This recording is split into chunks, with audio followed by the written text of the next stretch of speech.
लगातार तीसरी लहर की आशंका के बीच कोरोना की रफ्तार। मुंबई में सामने आए 809 केस, 3 की मौत। 1.06% हुई महाराष्ट्र में पॉजिटिविटी रेट। महाराष्ट्र कैबिनेट ने जताई चिंता, कहा वैक्सीनेशन बढ़ाया जाए। 1-2 दिन में कोरोना टास्क फोर्स के साथ मीटिंग करेंगे मुख्यमंत्री उद्धव ठाकरे। स्वास्थ्य विभाग का अंदेशा, जनवरी मध्य में बढ़ जाएंगे केसेस। महाराष्ट्र में ओमिक्रॉन ने उड़ाई सरकार की नींद। 24 घंटे में 26 केस। अकेले मुंबई में 11 संक्रमित, कुल बीमारों की तादाद 167। गोवा में ओमिक्रॉन की एंट्री। यूके से आया 8 साल का बच्चा पॉजिटिव मिला।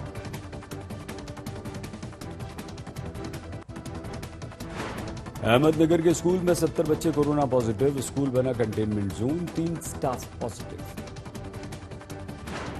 महाराष्ट्र विधानसभा स्पीकर के चुनाव को लेकर महाराष्ट्र सरकार राज्यपाल में ठनी। राज्यपाल ने स्पीकर के चुनाव प्रस्ताव को खारिज कर दिया।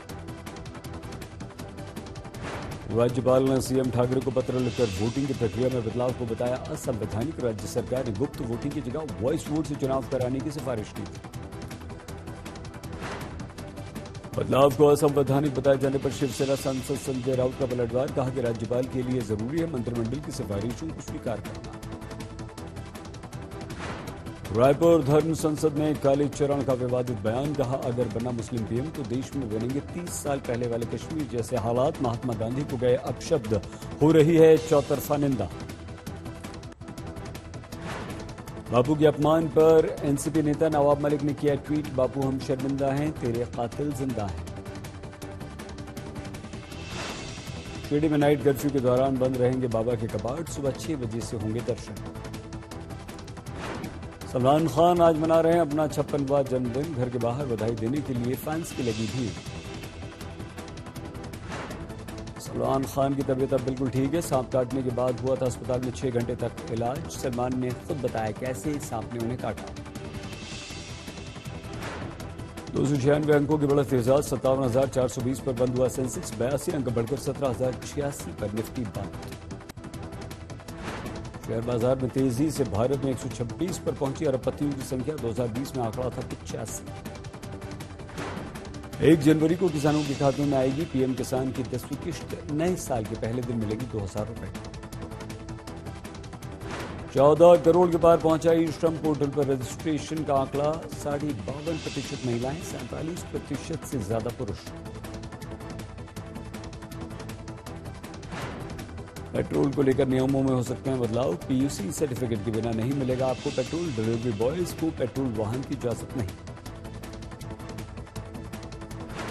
विशेष अंदाज में नए साल का स्वागत करेगी माया नगरी मुंबई। बांद्रा में करीब 1.5 किलोमीटर इलाके में तैयार किया गया वंडरलैंड।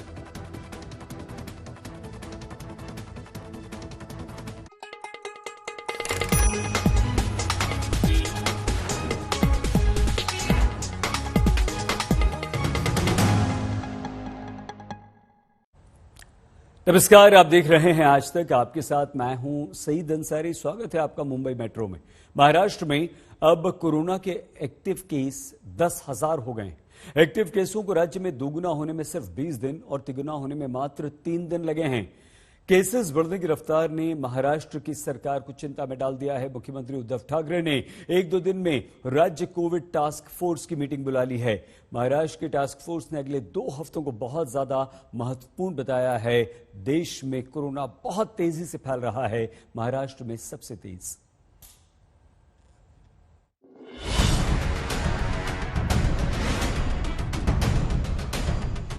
महाराष्ट्र के स्वास्थ्य विभाग को अंदेशा है कि जिस तरह से रोजाना कोरोना के मामलों में इजाफा हो रहा है, जनवरी के मध्य से कोरोना के एक्टिव केस काफी बढ़ जाएंगे। रोजाना जितने केस आ रहे हैं उनमें आधे मुंबई के होते हैं। सोमवार को मुंबई में 809 केस आए, जबकि रविवार को मुंबई में 922 केस आए थे। शनिवार को ये आंकड़ा 757 था। शुक्रवार को मुंबई में 683 केस आए और गुरुवार को 602 केस आए थे। बीएमसी को अंदेशा है कि कहीं इस तरह केसों के बढ़ने के पीछे ओमिक्रॉन तो नहीं है, इसलिए 31 दिसंबर तक पॉजिटिव आने वाले सभी सैंपलों को जीनोम सीक्वेंसिंग के लिए भेजा जाएगा। ओमिक्रॉन का तो अभी हमने ये निर्णय लिया है कि 21 दिसंबर के बाद में 31 दिसंबर तक हम जो भी पॉजिटिव आएंगे सबका हम जीनोम सीक्वेंसिंग करवाएंगे उसके बाद में पता चल पाएगा कि ओमिक्रॉन है या ये डेल्टा वेरिएंट है या डेल्टा डेरिवेटिव है। महाराष्ट्र में नई गाइडलाइंस 2 दिन पहले आई हैं, पर उनका असर आंकड़ों में नहीं दिख रहा। केस रोजाना बढ़कर आ रहे हैं। मुंबई में एक्टिव केस 4,500 के करीब हो गए हैं। मुंबई में केस बढ़ने के पीछे जानकार मान रहे हैं कि ओमिक्रॉन के अलावा ये वजह भी हो सकती है कि शहर पूरी तरह खुल गया है, बिल्कुल वैसे ही जैसे कोरोना काल से पहले था। इसके अलावा विदेश से बड़ी संख्या में यात्री मुंबई आ रहे हैं। सामाजिक आयोजनों में कोविड प्रोटोकॉल का पालन नहीं हो रहा। पब्लिक प्लेस पर लोग मास्क नहीं लगा रहे। पीएमसी बार बार लोगों से मास्क लगाने की अपील कर रही है। पीएमसी ने 15 से 18 साल के बच्चों को वैक्सीन और सीनियर सिटीजन्स और हेल्थ केयर वर्कर्स के लिए प्रिकॉशनरी डोज लगाने की तैयारी कर ली है। जो 15 साल के ऊपर वाले बच्चे जनरली 11वीं 12वीं कक्षा के रहते हैं, तो हमने पहले कॉलेज को टारगेट किया है। अगर जरूरत पड़ती है कोई भी स्कूल में अगर 15 साल के बच्चे हैं तो उनको नजदीक के सेंटर को कनेक्ट कर दिया जाएगा, या ज्यादा बच्चे अगर रहते हैं तो स्कूल में भी कैंप लगाने की महानगर पालिका की तैयारी है। करीबन 3 लाख जो हेल्थ केयर वर्कर और फ्रंटलाइन वर्कर रहेंगे और 10 लाख के आसपास सीनियर सिटीजन रहेंगे। तो उनको सीनियर सिटीजन को ये मतलब आज की जो जानकारी है उनको सर्टिफिकेट लाना होगा। हो सकता है कि इसमें जब सविस्तर गाइडलाइन आ जाए तो उसमें कुछ बदलाव भी रह सकते हैं। उस गाइडलाइन के मुताबिक उनको भी 10 तारीख से बूस्टर डोज या प्रिवेंटिव डोज जो बोल रहे हैं वो लगाने की हमारी तैयारी है। पहले महाराष्ट्र में रोजाना 8 लाख के करीब वैक्सीन लग रही थी, जो अब घटकर 5 लाख के आसपास रह गई हैं। सरकार को ये रफ्तार बढ़ानी होगी। महाराष्ट्र में कोरोना से 1,41,000 से ज्यादा लोग जान गंवा चुके हैं। उधर महाराष्ट्र में ओमिक्रॉन के मामले भी बढ़ते जा रहे हैं। सोमवार को 26 नए मामले आने के बाद राज्य में अब तक ओमिक्रॉन के 167 केस आ चुके हैं। सोमवार को आए 26 में से 11 केस मुंबई से हैं। ओमिक्रॉन के 61 मरीज नेगेटिव भी हो चुके हैं। मुंबई से पंकज उपाध्याय और कमलेश सुतार के साथ आज तक ब्यूरो। वाणी से विष घोलने का नया रिकॉर्ड बनाने वाला कालीचरण महाराज महाराष्ट्र के अकोला से है। कालीचरण ने महात्मा गांधी के लिए अपशब्द कहे और उनके हत्यारे नाथूराम गोडसे की जय जयकार की। महाराष्ट्र विधानसभा में भी आज कालीचरण की गिरफ्तारी की मांग उठी।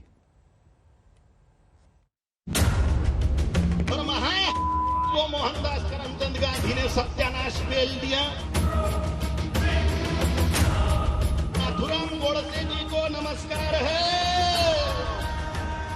मार डाला, सत्यानाश हो जाएगा अगर राजा कट्टर हिंदूवादी नहीं बिठाया। बांग्लादेश और पाकिस्तान हमारे सामने कब्जाया, उन्होंने राजनीति के द्वारा कब्जाया। मोहनदास करमचंद गांधी ने सत्यानाश किया। कालीचरण नाम का ये शख्स खुद को संत कहता है, पर संत की सज्जनता, सरसता और संस्कार इसमें है ही नहीं। पर वाणी और सोच ऐसी है कि हम आपको सुना नहीं सकते। नाथूराम गोडसे जी को नमस्कार है। मार डाला।